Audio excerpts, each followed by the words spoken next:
ওকে, এবার আমরা চলে আসি র্যামের দিকে এবং এখানে সিঙ্গেল স্লটে একটা র্যাম ইউজ করা হয়েছে এবং আপাতত এখানে ইউজ করা হয়েছে 8GB DDR4 3200 মেগাহার্টজ র্যাম। আপনি চাইলে আপডেট করে 32GB পর্যন্ত র্যাম বাড়িয়ে নিতে পারবেন। এবং পাশে দেখতে পাচ্ছেন এসএসডি সেকশন এবং এটাও সিঙ্গেল স্লট এবং যেটাতে ইউজ করা হয়েছে western digital NVMe PCIe 3.0 SSD, আর এটা এক্সপেন্ড করা যাবে 2TB পর্যন্ত।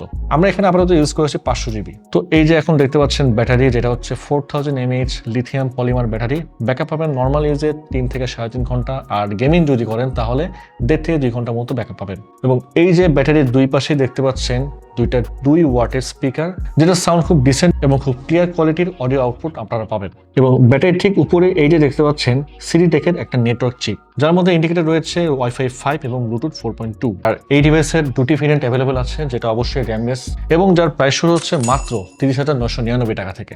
আপনি আপনার পছন্দের র্যাম অথবা আপনার প্রয়োজন মতো যে র্যামটা দরকার সেটা আপনি নিজের মতো সোর্স করতে পারছেন, অথবা আপনি চাইলে আমাদের কাছ থেকেও পারচেস করতে পারছেন।